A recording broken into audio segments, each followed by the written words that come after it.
Thank you very much indeed to this brilliant panel for putting this together. It's going to be a really, really great session. I'm so thrilled that you were all able to do it. Thank you very much indeed.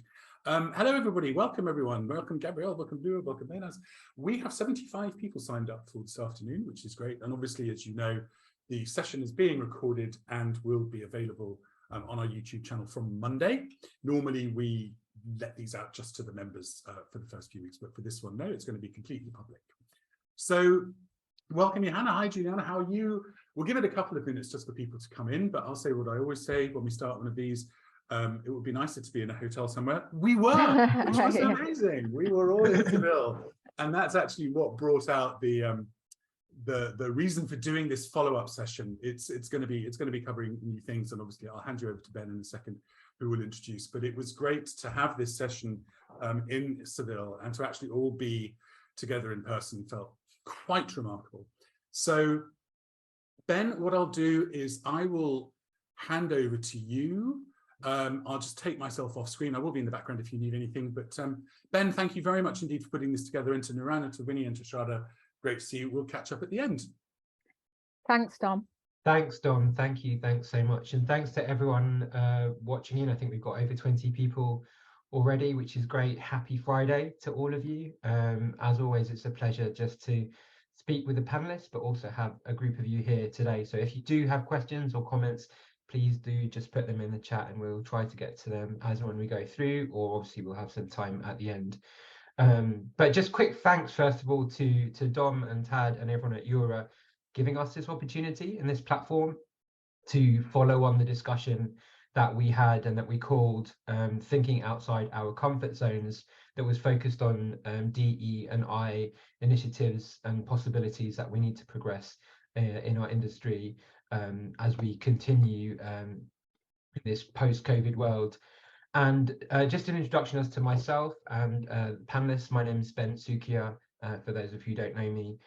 My day job, I work currently for Newland Chase in immigration services, but the passion project that I have and the reason why I'm connected with Naran, Shada, and we also know Winnie, is because we're all members of a community that we started during COVID called Paradigm, and it's a non-profit community that's founded in Salzburg. And one of our goals and the purpose of our existence is threefold, or fourfold rather, but one of those key elements of the community is to make the global mobility industry as diverse as possible and raise awareness to many specific issues, giving back to help refugees and volunteers, helping people to develop their careers. But one of the kind of key areas of that is to make the industry more global and more international. Obviously, we're so focused on Europe and North America in terms of what we do for business, but to give a platform to people from other regions to discuss topics beyond the ones that we ordinarily hear, and to promote a voice and a platform to people that don't often have those possibilities for various reasons, potentially where they are. And a virtual platform, as well as an in-person one, is great, but a virtual platform is the best way for us to be as inclusive as possible. And that's how Naran and Shada and I connected, as well as many other friends. So in Seville in June, EuRA kindly gave us the opportunity to discuss one of the topics that is so important to us all professionally, but also personally, in terms of how to make the industry as diverse as possible. So what I might do is I'll quickly just pass on to Naran and Shada, and then I think I will give a quick introduction as to what we discussed briefly in Seville before we have our guest speaker, Winnie, who will be leading in the second part of the conversation. So I'll just let Naran, if you want to introduce yourself, and then Shada.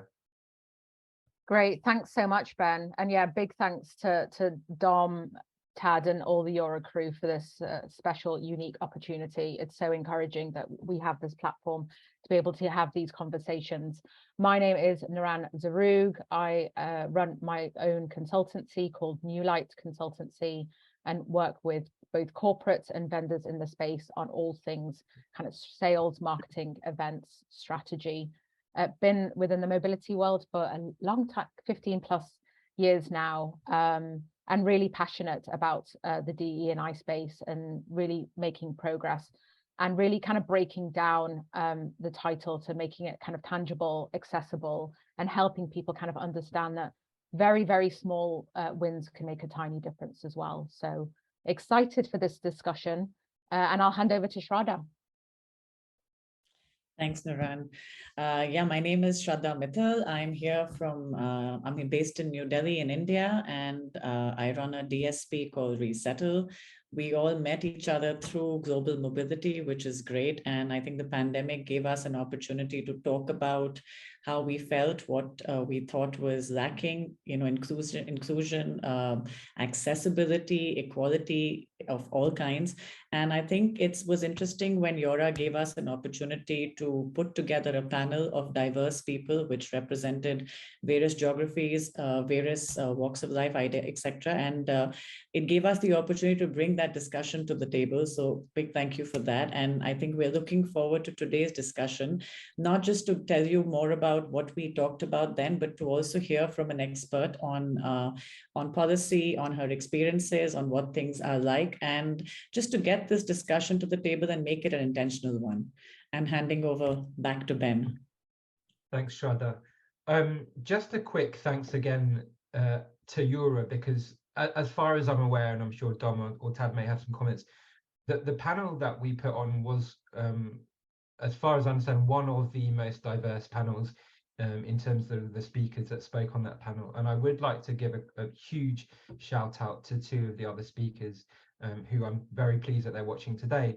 But we had Mr. Pa Kwesi Hagen, a proud African man from Ghana, a black man from Ghana, who spoke so well and eloquently about the importance of regional diversity and promoting business and in the region of Africa. We also had Juliana Ruiz from Brazil, who's recently moved to Portugal, a female independent business owner who spoke about the challenges that she had running her own business, but also raising a family. So a huge shout out to them. And of course, in addition to Nuran and Shraddha for that conversation. But Shraddha obviously being based in India, Nuran having roots in the Middle East, and myself, despite my British accent, having family and being a proud Mauritian national. So really incredible panel, diverse panel, and to have that opportunity made me incredibly proud. But to go back to the conversation, and obviously we will lead into Winnie speaking in 15 to 20 minutes or so, one of the seeds of many of the ideas that led to the culmination of us creating this new community, but also that's so important to EuRA as well, it actually came from the idea of a donut. And a few of you may have heard me speak about this before, and bear with me, you may think I'm slightly crazy that I'm talking about food when we're talking about how to make global mobility more inclusive. I think you had a live donuts last time. I did have a live donut. I don't have any donuts today. I'm waiting for this to end so I can pop over to Krispy Kreme. But there was a renegade economist, and it's actually interesting that we're talking today in the UK here today. The government are talking about how there are people that want to form an anti-growth coalition, and the world needs to be so growth focused. And today we're coming up with you with the opposite chain of thought, school of thought, actually, in that the world and business shouldn't be always about constant growth of money, growth of salary, growth of property prices. But what we need to do more is focus on how we can thrive in our business and our lives. And that is actually the key to making the industry more diverse and equal and inclusive. And this idea came from, she calls herself a renegade economist, and her name is Kate Raworth, Raworth, and she came up with a concept where instead of looking up and up and up in terms of growth, she created the concept of a donut. And on the outer layer of a donut is what the environment needs to thrive, in terms of making sure we don't pollute the atmosphere too much in terms of biodiversity loss, in terms of chemical pollution, for example, ozone depletion. But the inside of the donut, the kind of key element for our discussion today, is having a balance between what the environment needs and what society needs in terms of equality. And that can be equality in terms of gender equality, it could be social equity, it could be networks and energy, water, food, and schooling. But the idea of a donut is that you need to have a balance between what the environment needs and what society needs. Where this all ties into global mobility, to kind of not waffle on too long, is that this can be a template. So what we need to do as much as possible is to make sure that we have balance in terms of obviously making sure that we do think about things like racial equality, we do think about gender equality, we do also think about elements such as financial equality as well. So much of our business in global mobility shifts towards the United States or shifts towards Europe. But being an African national, you know, working in immigration, I've always wondered, can we do more to try and promote business and financial equality in regions like Africa or regions like Asia? So I think we need to really think about all of these things today. And it's obviously a big picture discussion. But whilst we started to talk about our personal reasons for D&I being so important, today the conversation is going to shift towards practical things and actual tools and potential techniques that we can use for our businesses to incorporate DE&I, to actually be quite intentional about it. So one of the areas that I thought was quite important was this financial diversity and making sure that we do more in our industry to give support to other regions like Africa. We all have our own kind of key areas that we would like to focus on.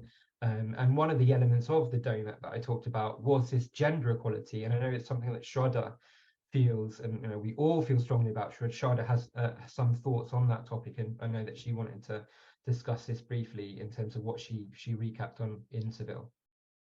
Sure, happy to do that. And I think this is something Juliana and I have discussed upteen number of times. And though we do both feel, and I'm sure I can speak for many people here, we belong to an industry, global mobility, which is fairly women dominated, and that's fantastic, if I may say so. But that being said, at the same time, we also belong to an industry which is helping people move across the globe from one location to the other. It's giving talent the opportunity to travel. And this is something that I think we wrote an article which was published in the European as well. And in that, we did a bit of research. And what we found was that PwC reports that I think women currently only account for 20% of all international assignees. And the report further goes on to say that 71% of female millennials want an international assignment, but don't really get that opportunity. I mean, this is just the beginning. I mean, yes, we are breaking barriers. We are bringing conversations to the table regarding gender equality, but even something as basic as pay scales, are they equal? For example, there is a UN women report that reports that out of every dollar earned by men, women earn 77. So there are many things that need to be addressed. There is gender equality, and and there are further, I think, while doing this research, and this is actually after the EuRA session that we had, which was such an invigorating session where people brought out such amazing, discussion points. But what was fascinating was also the whole concept of the motherhood penalty. And we never thought of it that way. And this is something Juliana spoke about as well. And it is, it's how it's pushing women into casual and part-time work. And I mean, it's, how we always say she's a working mommy. You know what I mean by that? How about just a working person who's also a mother, like my husband, who's a working man, who's also a father? So, it's so many biases that exist, and, it's there in hiring policies. And I've been an employee all my life, fighting certain biases. But when I did become an employer about 5-6 years ago, the thought came again and again that, do I have the same unconscious biases? Is that something I need to address as well? So when we talk DE&I, it's not just about talking about it and bringing it to the table, but making it a part of your daily life, your, not just the policies that we talk about within companies, but how we conduct ourselves as well, either as business owners or as employers, as employees. It's a discussion which I think has no end. And I would love to hear comments. We'd love to address many things in the Q&A later as well. But I'll pause on my gender equality piece right now. We did discuss something very interesting during our EuRA panel, which was on regional diversity as well. In fact, Pa spoke at length about that. Nuran, you want to take that one? Yeah, thank you. And just to reiterate Shraddha's comments, that being a female woman, I'm definitely impacted by some of the challenges around gender diversity, but actually more so since I started consulting and setting up my own business. I've been really staggered by some of the differences a lot of it in kind of salary differentiators of men to women. And yeah, it's become a huge frustration. So I definitely think we have a long way to go in terms of equity, especially from a pay level. So excited to kind of keep exploring that further. Pa and Ju, we miss you. I'm going to represent Pa, although Winnie knows far more about Ghana than I do. But yeah, another particular topic we spoke about was around kind of regional and geographic diversity. And I think it's important to mention that I think very little is really understood around what D&I means, and it's really all encompassing. It can bring in so many different groups that are underrepresented, and especially within the talent and the global mobility world. It's fascinating because our job is to move people around the world, protect this talent, support these organizations, and they literally come from every corner of the globe, and that's what makes this industry so global and so successful.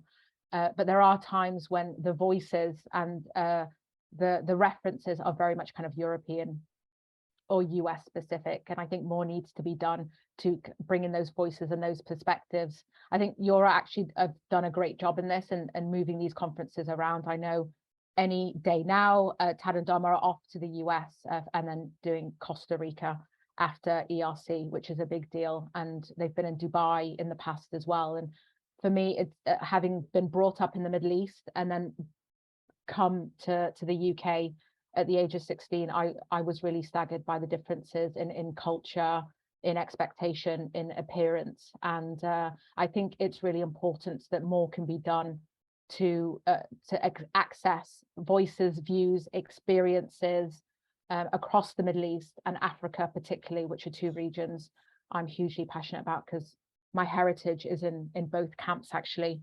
And there was a quote that if you refer to the article that we put together for the European, which covers it, but there was in the research, there's a quote by McPherson, who's done kind of a lot of work on something called homophily, which is kind of the concept of people kind of sticking to groups that they know. But he said, additionally, research suggests direct access and integration with diverse people and experiences encourages greater innovation, increased revenues, and improved team collaboration. So the benefits around this access are tangible, and there are some very respected bodies doing more on this. So I look forward to kind of going to conferences in lots of different regions, but most importantly, and again, EuRA in Seville, I think was a beautiful representation of that, where there was a strong Indian representation, which was super fun. I think I remember telling Ben when I got back, I said the Indian representation were the most fun. I had the most fun. So first EuRA, by the way, was in India. That was my introduction to EuRA. So they do travel around, and we're thankful for that. Yeah, it's amazing. That was my first EuRA. Yeah. I hope that Indian contingent grows and grows because I had the best time with them, but more and more representation, and just hearing Pa's perspective, having his own business in Ghana and his experiences, being able to sit on a panel collectively and actually speak about the experiences, we don't take for granted. Sometimes this is rare. So really, really grateful to be able to do that, and lots more to talk about in terms of how we keep bringing in those regional and geographic voices and those experiences. But I'll pass over to Ben now. Who's on mute? No, I think that's great. I think really at this point, what would be good is to get some insight from Winnie. Naran, if you just want to do the introduction. And I think Winnie's just packed with so many kind of amazing kind of tools and resources that we will share, just to find out how we can again make DE&I more intentional. But I think it would be great to just introduce her, so I'll pass it back over to you, Naran. Great, thank you, Ben. This lovely lady that's been hiding in the wings. It's a true honor and a delight. Our first conversation was hugely inspiring. I know Shraddha and Ben have felt the same in all of our interactions. It's just amazing to kind of hear some of the progress that's happening across the space. And we were very conscious at our panel, we were speaking very much about kind of anecdotal personal experiences. And I think we were very keen to be able to add value to all of us, to kind of go one step further and segue to how do we do this from a more organized perspective, how do we do this within organizations and companies? How do we get better? How do we make sure that we all feel more inclusive? So Winnie Annan-Forson, she's got a very impressive bio. She's an award-winning Vice President of Diversity and Inclusion, and covers the UK, Europe, and the Middle East in the financial services industry. She's an ICF accredited coach and co-founder of Accelerate, her very own business that she set up. So more to hear on that. Winnie's very passionate about creating equitable spaces and enable underrepresented groups to thrive, and spends a lot of time advocating for positive outcomes, and is an award winner for professional rising star, if I get my words right, and the We Are City Rising Star, and recognized for building diverse communities that drive social change. Additionally, Winnie has a background in HR and kind of came up through the HR ranks, so very au fait and comfortable with our industry, because I know a lot of our clients that we speak to kind of cover the talent mobility or the HR space. So welcome, Winnie, and thank you for being here. Thank you so much for having me. It's a pleasure to be here, and I loved hearing all of the reflections from the previous event. So great to continue the dialogue. Fantastic. It's it's really exciting that we're able to kind of have this platform and make progress. And as I mentioned, a lot of our conversations was very anecdotal, kind of personal experiences. You have this wonderful title of VP of D E&I. Some organizations have it in terms of some of the conversations I'm having in this space. A lot kind of still aren't there yet in terms of putting this role together. So as a starting, I thought it'd be very useful to understand your background and how you got into this very particular field and profession. Yeah, absolutely. And that kind of route into this profession looks different for everyone. I would actually recommend, if anyone is thinking about going into this space, there's a website called DEI Leaders, or I think it's DEIleaders.com, which has lots of stories about different professionals and how they got into this line of work. And they host lots of development for people who do want to get into this space. But to give a kind of insight into my own background, I've always been passionate about creating equitable spaces, as you kindly shared in my bio. And the reason for that is because I'm a Ghanaian immigrant to the UK. So I was born and raised in Ghana, in West Africa. So it was nice to hear Pa was on the call. Hi, Pa. Growing up in Ghana, I'm a quarter Dutch, and I found it difficult kind of trying to navigate my identity from very early on. My father was the only mixed race child of 9 children and didn't have any connection to his Dutch father. So I grew up not knowing anything about my Dutch roots. There was a long time that I thought I was quarter German, then found out I was Dutch.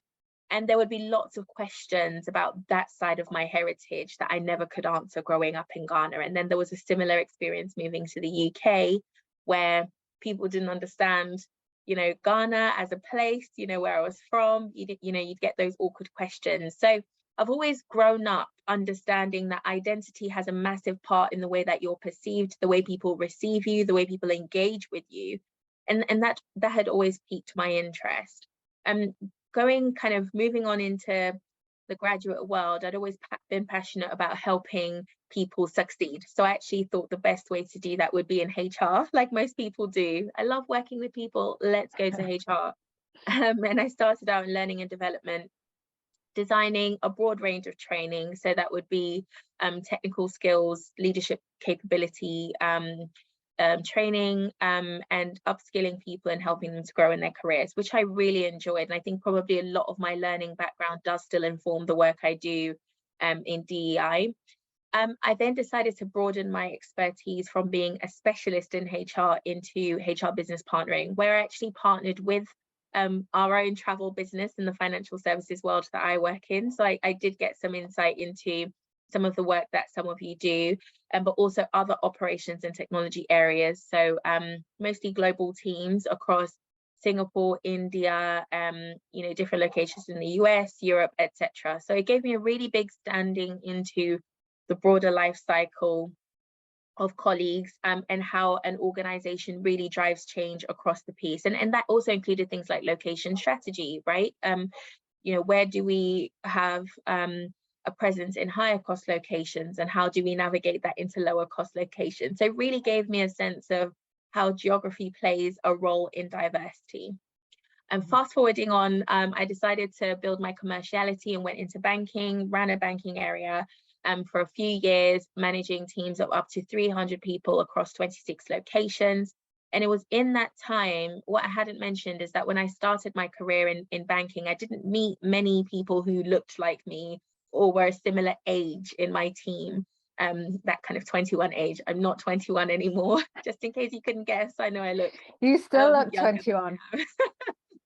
But I created the first ever millennial ERG in my organization. So I'd always kind of grown in that space around DEI, trying to drive social change, trying to help people understand multi-generational perspectives. And when George Floyd died, I think for me, the penny dropped in that a lot of the challenges I'd had were not just about being an immigrant or being a young person. There were actually a lot of racial undertones that were in that upon reflection. And I thought, how can I make a real big difference where I am? So I created the first Diversity and Inclusion Council for my region. And through the work I'd done there, I was asked to come and lead it for one of the divisions in my business, which had 20,000 FTEs. So really defining, strategizing, and I love DEI strategy. So that's where my journey kind of evolved into that space. I now look after UK, Europe, and Middle East in the organization I work in. I'm also a consultant alongside my role. So I work with organizations through Accelerate to build on their race strategy for their organizations and how they're more inclusive in that space. But I typically will speak at events like this to help companies, because whilst I'm passionate about helping people who are from underrepresented groups, companies need to also include them. So I try and deal with it double-pronged. And I could talk about this stuff forever. I probably have spoken too much, but that's a sense of how I got into this world and how my skills were grown along the way. Yeah, it's fascinating. It's a really powerful journey, and I suppose you're probably able to look back and see every facet of your career kind of was leading up to you being able to do this, but have maximum impact because of the kind of phenomenal journey that you've been on. I think it's fascinating. And just to shout, Pa says hello and put a Ghanaian flag to say to the comments, and I think with Natalie Rose said that you've been on the same journey as her. So it's really nice to know that these comments are resonating. In our previous discussions, we've spoken about policy and policy design. Some organizations have D&I policies, others are working on it. Some at very early stages have asked me personally about business cases and kind of putting them together. And you and I have spoken about this in the past before, and I absolutely loved your response. I was very inspired by it. Maybe a more controversial kind of view as to policies are. So, I mean, previously, when I think about policies, my frustration has always been, I know organizations have them, that they exist, but in terms of my personal experience, they get written, it's a tick box for an RFP. God forbid I say that, but sometimes it's the reality, to show organizations that you're doing all the right things. It then goes into a cupboard, it gets locked away, and it gets brought out once a year when someone starts yelling and shouting things. So when you gave me your perspective on policies, it was very enlightening, because it kind of responded to my frustrations and strategies. So would love to hear your thoughts on that. Yeah, absolutely. And I actually love that you referenced RFPs in this, and I'll come back to that shortly as well on that. But I absolutely don't think any organization should think only about having one DEI policy. Actually, DEI is a thread that spans across everything we do, especially in the world of travel. And I'll share some examples shortly. But for those who aren't familiar with the actual meaning of DEI and how that intertwines, I thought I'd start there, because I think it just brings more clarity around why it's important to look across the board. So diversity, I always say there's a great quote by Verna Myers, who is the VP for inclusion at Netflix. She says, diversity is being invited to the party and inclusion is being asked to dance. And if you think about those two hand in hand, we are already in a diverse world. Whenever two people are together, they will always be different in some way, right? So we could argue that diversity already exists. The issue that we have is really around inclusion. Not everyone is included equally in different spaces. Now, because of that, we are clear that there is an issue around equity. Essentially, equity is the recognition that not everybody starts from the same starting point. So if you're trying to treat people equally, if you think about it like a race, if everyone is starting from a different starting point, they don't have an equal chance in the race, which is why we have issues around inclusion and therefore issues around diversity in different spaces. So you can't actually look at each of those things as separate things. They all work hand in hand.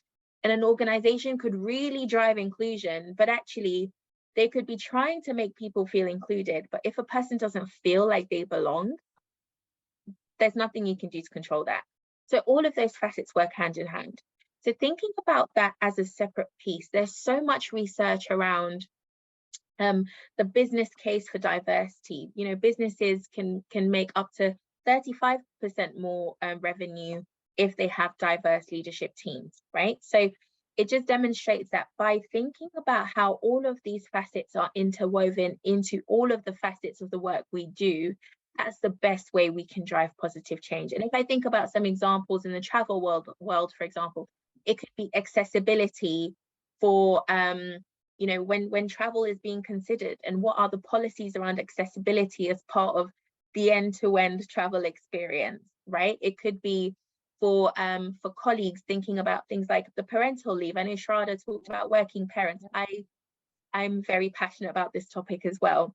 Recently, I've been talking to organizations about how if we give a great kind of maternity leave allowance to women, but we don't do the same for men, we don't think about the LGBT plus parental experience. You know, what about surrogacy? What about adopting? Some companies will have a much shorter adoption leave policy, and they don't consider the equality across that gambit, right? So how do you make sure that's all considered for your colleagues, for your customers? You know, what products are you creating, and what does inclusion look like? So it's even like the forms that we have. Are we asking for pronouns on our forms when we're onboarding customers? From a cultural lens, there's a lot of debate around people who may use different names in different settings because of how those names are embraced in that culture. How do we accommodate for that? And people who might be non-binary, for example, how do we make sure we are factoring in what that looks like from an onboarding process? So if we think about just having one policy in isolation, we miss so many opportunities to actually think about how identity plays a role in every single facet of the work we do. And that's what I like to drive to. Now, you spoke about RFPs, right? We love to hate them. We do love to hate them in my world as well. But the reason I mention them is because in the financial services world that I work in, I'm getting lots of calls now from different divisions to say, hi, Winnie, we've just not, you know, we just had a rejection of our RFP to a different business because we haven't spoken about our DEI strategy. So it's becoming, companies are so much more savvy now that they can look beyond that small statement that you put in your RFP. They want to know about the actions. They want to know about the actions that sit across your whole customer and colleague life cycle. And the more we can embed DEI as part of all of the facets of the work we do, the more we can drive inclusion and belonging in a more meaningful way beyond just a few interventions and a policy that sits in isolation. No, I want to add that we had this great chat with Winnie earlier, and she talked about the richness that this creates in every policy. It's not about having one D&I policy, but how it should permeate through every policy that exists in your company. And we've had such great comments coming in, by the way. There's Verinda saying that inclusion is not a given, nor is equity, and we're far away from getting there because it has never existed. So this is change. This is a change that has to be actioned and talked about. I mean, I couldn't agree more with you. And there's more from Natalie that says diversity does not mean inclusion. It is also not a program that has to have an end date, but more of a journey. I mean, thank you for these comments, guys. Yeah, that's beautiful. And I that analogy of being invited to the party and then invited to dance, it resonates so much. I think it's a wonderful way to describe it to people that aren't clear on the distinction. And there is a huge distinction between diversity and what inclusion truly means to that. So I think that's fascinating, and it's something I think for us all to think about when we're looking at policies, considering policies, or even referring to policies in our RFPs. Because one of my questions to you was going to be about how do we make these policies living and breathing and dynamic? How do we make sure that this isn't some words that we write down and we kind of forget about for a year? I think you've touched on it in the fact that it's not going to be a standalone. And do you think that kind of enforces or encourages us to make sure that it's a bit more living and breathing, because it kind of sits within multiple areas of the business? Absolutely. So there are a couple of things. So the first response I would give is that a policy essentially is a guideline for people. And I always say that a policy is always important because most people are still trying to work out their own personal view on several DEI topics, right? But what a policy does is it takes an organization from saying we have a stance on this topic to we have guidance on this topic. But a policy can't be enforced without a process that sits behind it. So let's say, for example, if you have, for illustration, we'll use the maternity leave piece again. If you have a maternity leave policy, there is a point where an experience is triggered. So a person will, be wanting to start a family. They probably need to call HR, right? And say, hi, HR, I need to notify you that I'm starting a family and this is what that's going to look like. Now, if you have a policy and the person in HR or the line manager who's talking to the colleague has no view on how to actually bring that to life, not just from a policy standpoint, i.e., you need to let us know at a certain point in your pregnancy, you need to let us know at a certain point with regards to what your end date will be, but there's also an experience around it. What does the manager do in terms of congratulating the colleague, giving them psychological safety to let them know if there is any sickness, any issues that are related? What does that experience look like for a parent with disabilities, for example? Does the policy bring clarity on how you support that?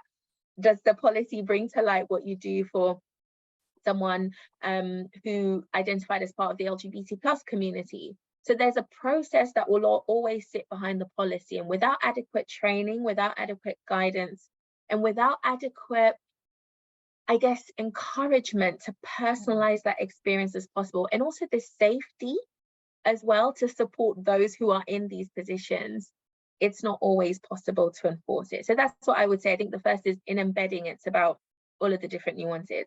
The second thing I wanted to highlight with regards to living and breathing is continuous dialogue.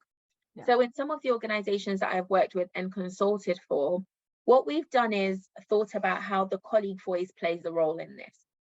So one great example I'm able to pull from an organization I've seen is the employee resource groups. And for those who aren't familiar with how employee resource groups work, there are typically groups of belonging that are created in an organization based on identity. And some companies will run them as affinity groups, which is just people who come together because they identify as similar characteristics, or allies who want to learn more about that group.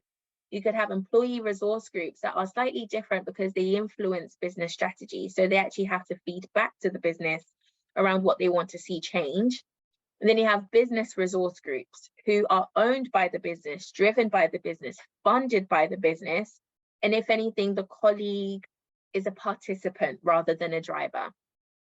And this specific example I'm referencing is where the employee resource group model is used, where there is something called a business liaison forum, where a representative from each employee resource group joins this monthly forum where a business is able to bring their issues, challenges, and problems.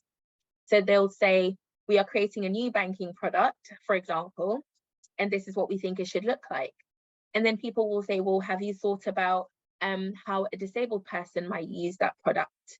Have you thought about how the onboarding journey should be intuitive for someone with a visual impairment? Have you thought about,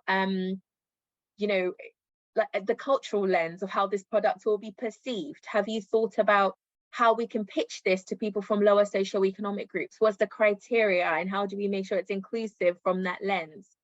So by doing that, even if it's the same exact product on an annual basis, new forms of feedback will emerge that will help influence that product and make sure that it's better and more inclusive because colleagues are able to input into it. So I think for me, the organization doesn't always have to have all the answers, but making sure that colleagues are part of that dialogue can be a really great way to make sure that that policy is a living and breathing policy, right? Because colleagues can have the opportunity to input into it, especially when new research emerges, new perspectives emerge, the representation of the organization may have shifted. So that continuous dialogue really makes a difference, I think. Yeah, that's really powerful, actually. Employee resource groups and perfectly demonstrates how do we make sure living and breathing. Well, we're getting feedback once a month from actual employees and who are discussing how they're being affected, what the challenges are. So yeah, I think, and I know I've been part of a few organizations where we've been able to do that, but maybe that doesn't happen enough. So a great initiative or a possible takeaway is kind of getting together and getting feedback from employee resource groups in any form that they may exist in. So I think that's a really, really good one. And I wanted to move on to a kind of a big word, an all-encompassing word. It's a big word, unconscious bias. It's something that I've been looking at for a while, trying to explain it to kind of friends and colleagues about what it is, because it's unconscious. Sometimes it can come across as a little bit wishy-washy, because it's kind of difficult to pin down, and it's unconscious, so you don't know it's there. But I would love for you to kind of give us a little flavor around what unconscious bias is. And I know you've mentioned kind of a lot of organizations were looking at doing unconscious bias training as well, but also why is it important that we are aware of these biases? Yeah, absolutely. So unconscious bias, a bit like when I referenced about diversity, we just happen to be diverse in the nature that we are as a human race. It's the same with unconscious bias. We can't always help the biases that we are influenced by, because unconscious bias essentially is a term that describes any associations, perspective, views that we hold, maybe sometimes, most of the time, outside of our own awareness and control, right? So it might be to do with the settings that you were raised in. I can see there's a question in the chat about cultural perspectives, right? So it could be about the culture that you were raised in. It could be even to do with the setting in your own family. So just yesterday, I was having a conversation with a friend who, you know, I always get the funny DEI questions from friends. She said, I've always just wondered, like, if I had a child, I would want to be more present for my child. But as I'm learning more about DEI, I'm starting to wonder, why wouldn't my husband be more present? And Winnie, do you think it's because I've just been raised that way and my mom was a housewife? And I said, well, it could be, but I can't tell you that, right? So essentially, we are all in environments that will influence us positively, negatively, and most of the time outside of our control. And the reason why understanding unconscious bias is important is that it's so unconscious that we don't realize it happening. So there might be cases where this does get influenced or perpetrated in the workplace or in the context that we're engaging with people. So I always talk about generations before us and how their behaviors were influenced. My mother, for example, is a full, proud Ghanaian woman who, when I talk about DEI with her, she always says to me, Winnie, I don't understand how you've been able to carve out a whole job around this space, right? Because for her, she doesn't recognize racism as a Black woman because she's been raised so, it's almost been ingrained into her that you almost have to fight against racism so much that you don't recognize it. So actually ignoring it has become an unconscious response. Another thing that we'll talk about is things like working hard. You know, she'll always say, Winnie, just put your head down and work hard. But actually, we're in a world where hard work is not enough. Visibility is important. It's important to shout about the great work you're doing, but that's against what she's grown up with or what she's known. So we all have them. We all have unconscious biases, but they all influence our decision making.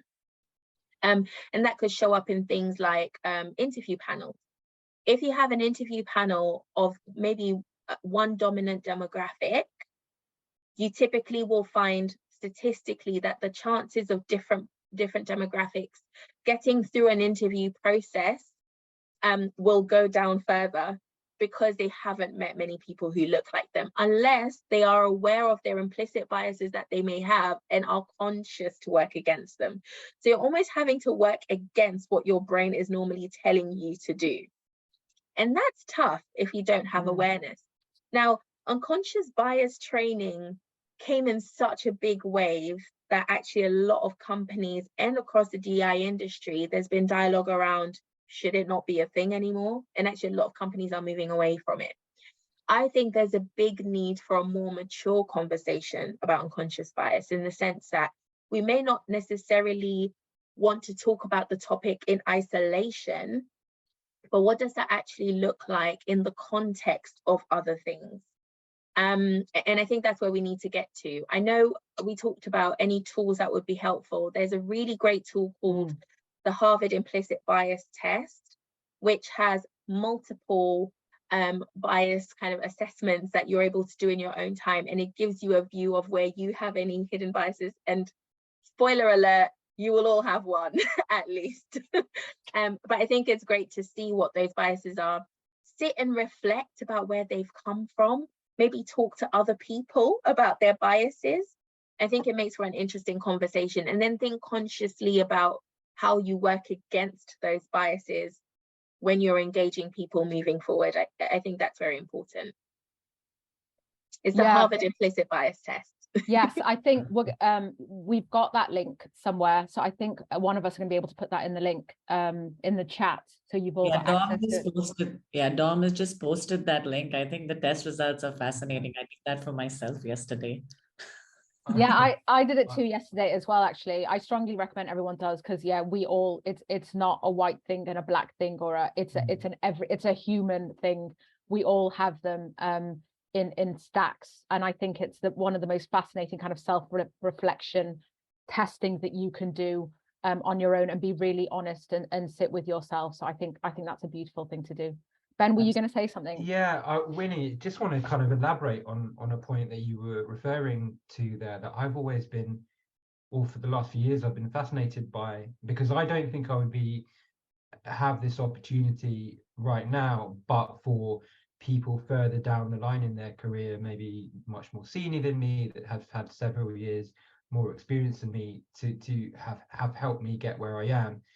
That being said, looking at our industry and looking at kind of more broadly the position of global mobility, it's quite interesting to see the different generations at play in if I'm, to be kind of crude, I suppose, kind of this intergenerational element of how there are people that are towards the end of their career or much more advanced, have had 30 years experience, 20 years of experience, but also finding the link and the gap and the connections between the people that are new to the industry, that have had only maybe 2 or 3 years or 5 years, and also 10 years, in between.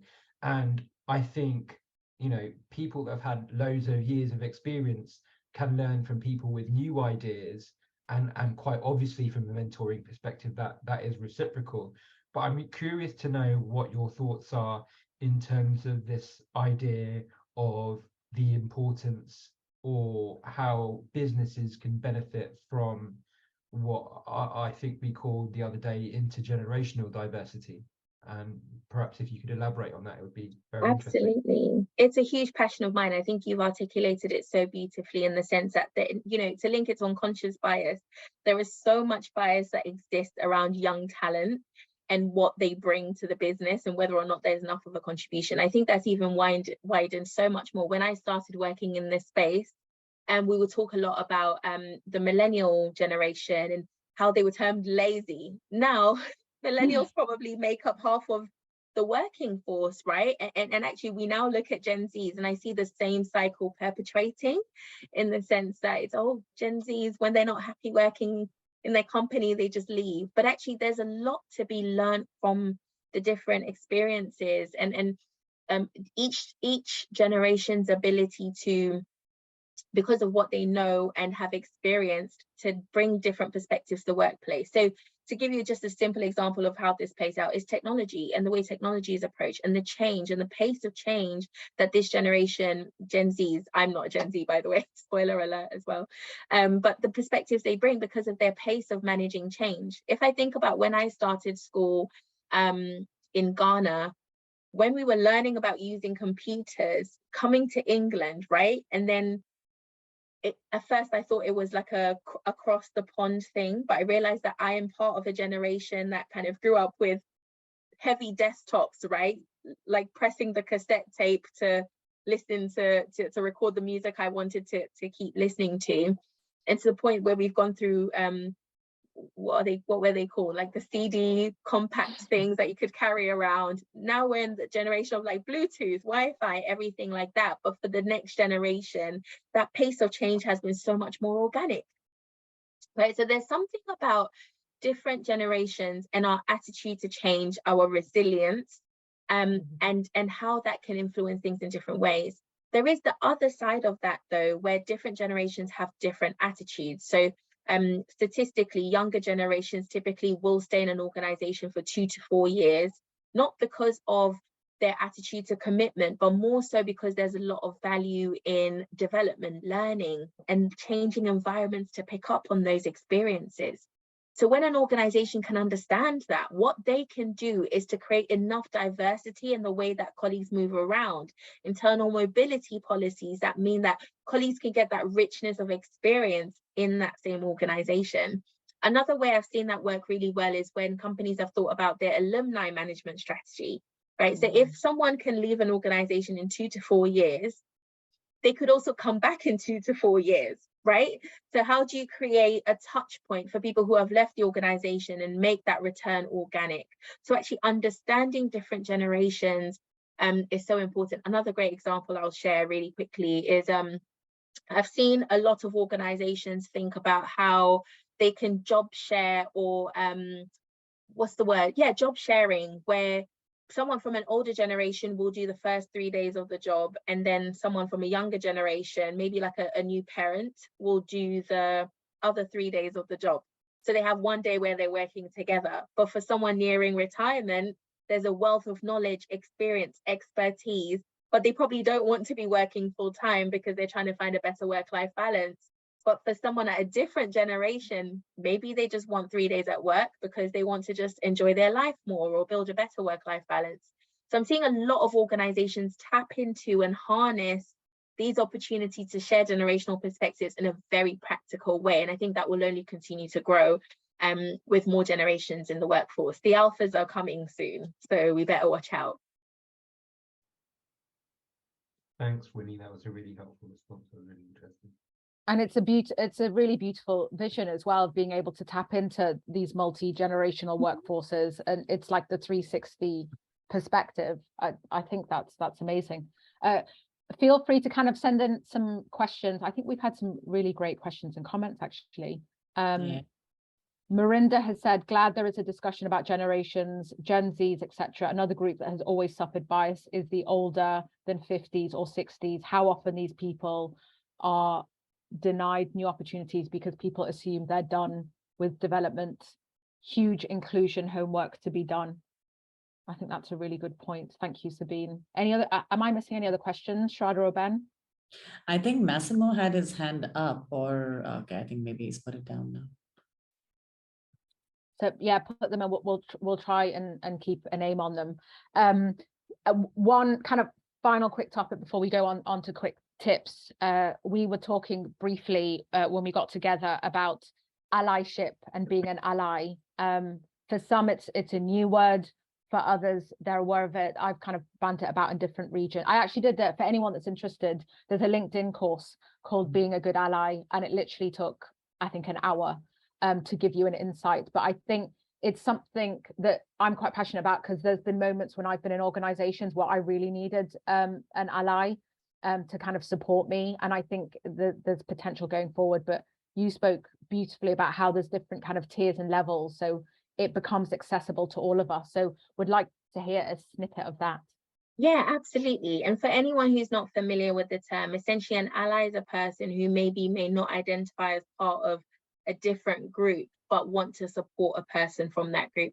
I actually think allies could be in group or outside of group. So for example, if I met another Black woman who maybe was from the LGBT+ community, I could be an ally to them, right? Even though we may look or have similar characteristics from a racial standpoint. So for me, you know, there's that piece around just supporting another person because it's the right thing to do, and supporting them, and that's what allyship looks like.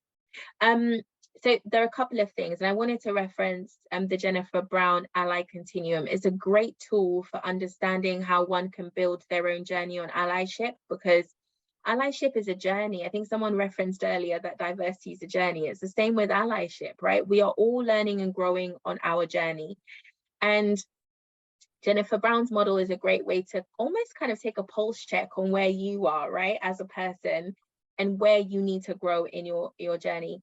So there, in her terms, there are 4 stages of allyship. So the first is apathetic, where there's no understanding around maybe a specific topic. So if you think about the maybe a form of identity that you don't identify with at all, and that feels furthest away from what you have knowledge about, you'd probably be at the apathetic stage. Whereas if you compare that to maybe being an ally of someone who identifies very similarly to your brother or your sister, right? You might be at a very different allyship stage because you have stronger awareness of where they're coming from in their experience.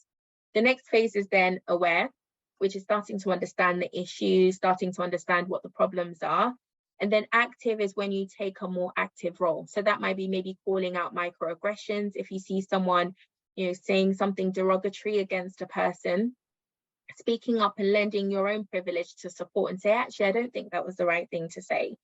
And then there's advocate, which is a person who really goes above and beyond to challenge biases, challenge issues, and maybe do some of the stuff that we talked around pushing the door for a new policy to be created, pushing the door for a statement to be released on a specific topic. So the one takeaway I would give on allyship, because I'm mindful of time, is we are growing on a journey. We can't be, it's very difficult to be the same kind of ally for every community, because I think that piece around knowledge is so important. You can't actually advocate for something you don't know and understand. So being aware of where you are on a journey is really the key to growing your own knowledge and understanding and being a better ally. Yeah, that's beautifully put. I think awareness is everything. Any other questions? I'm conscious of time as well. Has anything else come through? While Ben and Shraddha are checking those, I just thought it'd be good to end with kind of 3 quick hot tips that people can take away, this audience can take away. It's been the most fascinating session. Hopefully Dom agrees. But yeah, Winnie, leave us with 3 quick tips of something we can all go away and think about tonight and maybe at our desks on Monday. Yeah, absolutely. So I always encourage everyone to continue to take ownership of your own learning and development. Don't always feel like you have to speak to someone from a different background to understand their background. Actually take some initiative and learn. Also create a safe space for yourself to make mistakes and learn from them. We are all going to make mistakes along the way. It's very clumsy, but apologize quickly, hard and fast, and come back on it and do better is the way I say it. Also challenging our own biases. We've already learned about that. So if you do the test and you identify biases, work against them proactively and consciously. And then also embed DEI across everything you do. Don't just treat it in isolation. And if anybody wants to learn more about the different facets of DEI, there's a really great organization called Dial Global. That's DIAL. God, I can't spell today. And Dial Global is one of the few organizations that looks across all facets of identity. So I think they call it the 10 holistic facets. And they do a review called the McKenzie-Dillis Review, which actually goes into organizations and assesses them, but gives like an aggregate report. So that's another great tool that might be helpful. Thank you. And Dom has very kindly put it in the chat. So all the links and useful pieces of resources that Winnie's referred to. There's one on allyship, there's one on unconscious bias, and obviously Dial Global, they're hopefully on the chat so you can reference them. And tell us know, we'd love to hear more as well. Let us know if you've done the tests in the future. We'd like to hear your findings. And yeah, before we end, I just want to say a huge thank you to Winnie. Absolute breath of fresh air, so inspiring, doing beautiful things across the sector. And hopefully we can continue this conversation because there's so much more to kind of keep talking about in terms of progress. So big thank you. Thank you, everyone. And I really appreciate the comments. And please follow me on LinkedIn if you'd like more anecdotes on inclusion. Thank you. An amazing session, really a fantastic session. Thank you so much. And I have to say, it's given me so much to think about. And I'm so pleased that a lot of what you were saying, Winnie and Nuran and Ben and Shraddha, chimes in with what we're trying to do as an organization. I just wanted to to say we've incorporated a DE&I policy under the quality standard that underpins the EuRA Global Quality Seal. Having listened to you today, I'm going to be making some changes to that, more inclusive. I also wanted to point out that the brilliant Sabine Bayerlocker, who's on the call today, is our one of our primary cultural trainers. She's actually putting together a module for us in the EuRA Academy called Living and Working with Bias. So we will be looking at unconscious bias in an education way, which I'm really excited about.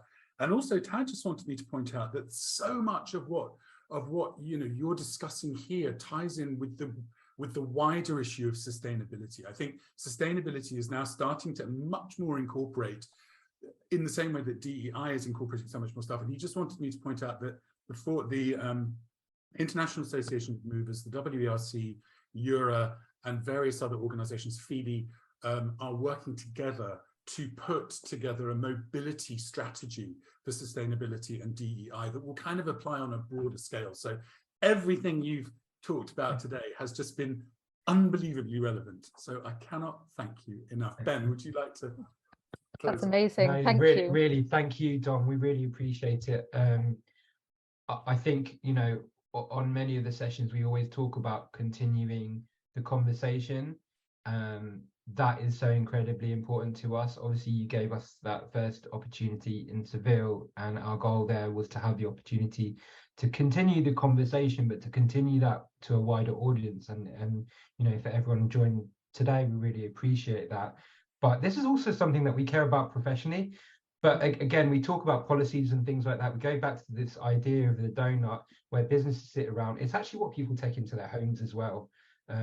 Not to be too serious, this is our lives. You know, our parents and our grandparents and our ancestors, they had emigrated, they have moved. All of us have gone through that process. So not only does it matter to us in terms of our day jobs, we go back home and this is the lives and this is how we're brought up. So they had to have the opportunity in the platform that you have given us today, Don. It means so much because it's so much about our identity and our history that you give us the opportunity to speak to people. So truly thank you. And again, we really hope we can continue the conversation even more and have more and more people experiencing and hearing what we believe is so important for the global mobility industry as a whole. So thanks so much to you and Tad, we really appreciate it. You are so much more than welcome. We are in your debt, without a doubt. Let's catch up again before the Dublin conference, maybe run another one of these sessions in the run up to that, because again, in Dublin, we're actually devoting the whole day to a sustainability symposia, which obviously will then tie in with DEI, and we'd love to have your input on that. So I cannot thank you enough for this absolutely brilliant session. To everyone who's listening, I tried to copy all of the links from the chat into a note, and so they will be in the show guide notes on the YouTube channel, and I'll try and get that all out to you on Monday. But really, thank you so much. Iran, Shraddha, Winnie, Ben, brilliant session. Can't thank you enough. Thanks, everybody. Thanks, everyone. Thank you, everyone. Take care. Yeah. Have a great weekend, everybody. See you Bye. soon.